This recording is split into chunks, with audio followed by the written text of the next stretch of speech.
Evening friends, आज की update कुछ इस प्रकार से। आज हम सबसे पहले बात करेंगे अपने पड़ोसी देश बांग्लादेश की।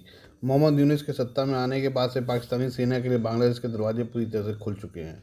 पाकिस्तानी शीर्ष सैन्य अधिकारियों के लगातार ढाका दौरे इसकी गवाही दे रहे हैं। इस बीच पाकिस्तानी सेना का एक 4 सदस्यीय दल बांग्लादेश के दौरे पर आने वाला है। नॉर्थ ईस्ट न्यूज़ की रिपोर्ट के अनुसार लेफ्टिनेंट जनरल के नेतृत्व में पाकिस्तानी सेना का प्रतिनिधिमंडल 6 अक्टूबर को ढाका पहुंचेगा। नॉर्थ ईस्ट न्यूज़ की रिपोर्ट में बताया गया कि संयुक्त स्टाफ महानिदेशक लेफ्टिनेंट जनरल तबस्सुम हबीब प्रतिनिधिमंडल का नेतृत्व करेंगे। प्रतिनिधिमंडल में पाकिस्तानी नौसेना का एक कमोडोर और मेजर रैंक का स्टाफ अधिकारी शामिल होगा। लेफ्टिनेंट जनरल तबस्सुम हबीब रावलपिंडी के चकलाला स्थित संयुक्त स्टाफ मुख्यालय में तैनात हैं, जो बांग्लादेश सेना का सशस्त्र बल प्रभाग AFD के न्योते पर ढाका पहुंचे हैं। AFD बांग्लादेश के मुख्य सलाहकार मोहम्मद यूनुस के कार्यालय से संचालित होता है और रक्षा मंत्रालय के साथ समन्वय करता है। AFD बांग्लादेश की तीनों रक्षा सेवाओं का एक संयुक्त समन्वय मुख्यालय और युद्ध की स्थिति के दौरान एक संयुक्त कमान केंद्र का कार्य करता है।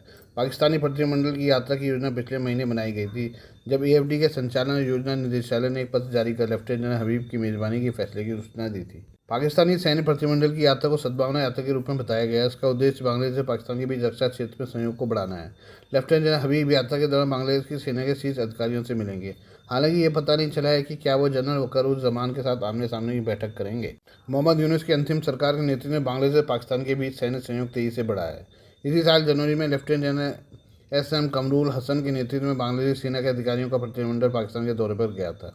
इसके बाद एक मेजर जनरल के नेतृत्व में पाकिस्तानी ISI के अधिकारियों का 3 सदस्यीय टीम ढाका पहुंची थी।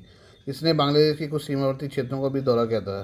तब से पाकिस्तानी सेना के अधिकारियों को कम से कम 2 अन्य टीमों ने बांग्लादेश का चुपचाप दौरा किया है। हम बात करें नेपाल की। नेपाल में भारी बारिश और भूस्खलन से आई आपदा में मरने वालों की संख्या बढ़कर 40 हो गई है।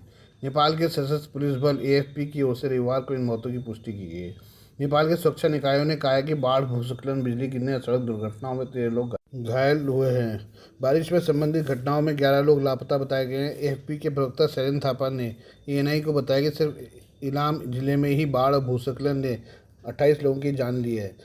थापा ने कहा कि इलाम में सूर्योदय नगर पालिका में 5, इस्लाम नगर पालिका में 6, देवुमाई नगर पालिका में 2, फाक फोकथुम ग्रामीण नगर पालिका में 1, मंगसेबू ग्रामीण नगर पालिका में 3, मेजोगमाई ग्रामीण नगर पालिका में 8 और समदकपुर ग्रामीण नगर पालिका में 3 लोगों की मौत दर्ज की गई है।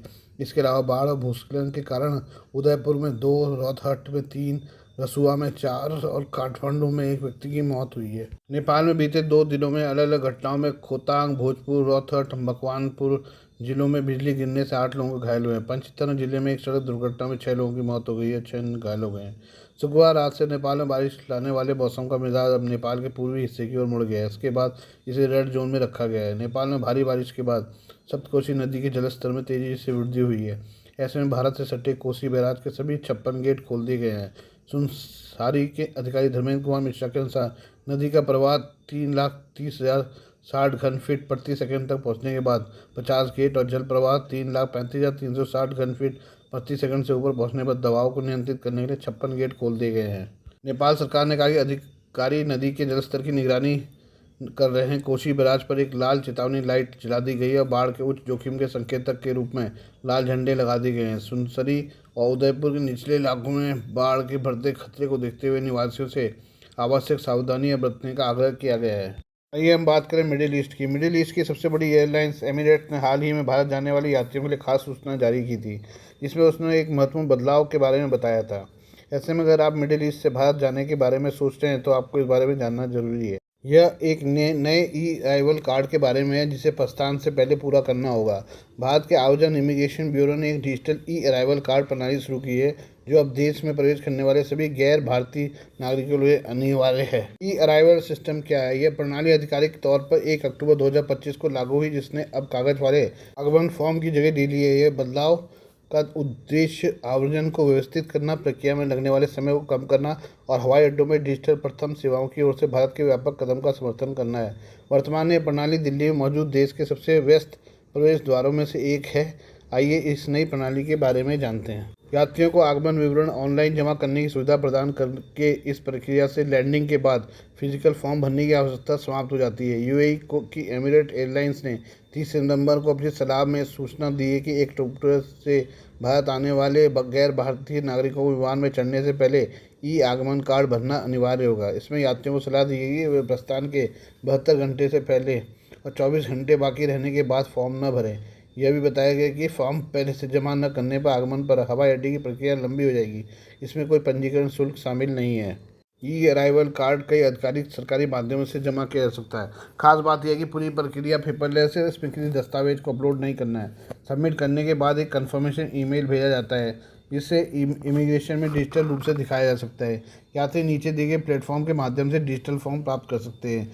BOI.gov.in आवेदन bureau portal, Indian visa online भारतीय वीज़ा वेबसाइट, सुस्वागतम मोबाइल ऐप डाउनलोड की उपलब्ध, न्यू दिल्ली एयरपोर्ट.in दिल्ली हवाई अड्डे की आधिकारिक वेबसाइट। फॉर्म बड़ा आसान है, लेकिन इसे सही ढंग से भरना होगा। यात्रियों को निम्नलिखित जानकारी देनी होगी: पूरा नाम, राष्ट्रीयता, पासपोर्ट नंबर, फ्लाइट संख्या और यात्रा की तारीख, और यात्रा का उद्देश्य, प्रवास की अवधि, भारत में आवासीय पता, संपर्क संख्या और ईमेल पता, पिछले 6 दिनों में यात्रा किए गए देशों की सूची।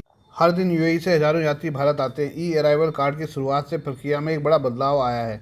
इससे तेज़ी से इमिग्रेशन मंजूरी मिलेगी और लंबी कतारों से राहत मिलेगी। इसके लिए पहले से ई अराइवल फॉर्म भरना होगा। हालांकि जो यात्री ई अराइवल कार्ड भरे बिना पहुंचते हैं, उनकी प्रक्रिया जारी रहेगी, लेकिन उन्हें लंबी देरी और मैनुअल काउंटर पर जाना पड़ सकता है। यह नया नियम भारतीय पासपोर्ट धारकों या overseas citizen of India card धारकों पर लागू नहीं होता है। इन यात्रियों के पास पहले से ही fast track immigration trusted traveller programme FTI-TTP तक पहुंच है।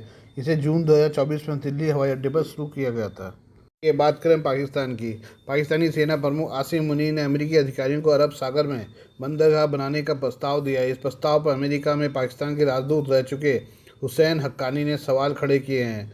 हक्कानी ने पासनी में बंदरगाह बनाने का प्रस्ताव देकर डोनाल्ड ट्रंप को बनाने की मुनीर की योजना को सिरे से खारिज किया है। उन्होंने इस विचार को अवास्तविक और ऐतिहासिक रूप से अविश्वसनीय बताया है। विदेश मामलों के जानकार हुसैन हक्कानी ने एक्स पर लिखा, अगर चीन की ओर से ग्वादर बंदरगाह बनाने से पाकिस्तान की अर्थव्यवस्था में कोई बदलाव नहीं आया, तो क्या अमेरिका के पासनी में बंदरगाह देने से देश की किस्मत बदल जाएगी? मुझे नहीं लगता कि ऐसा होगा।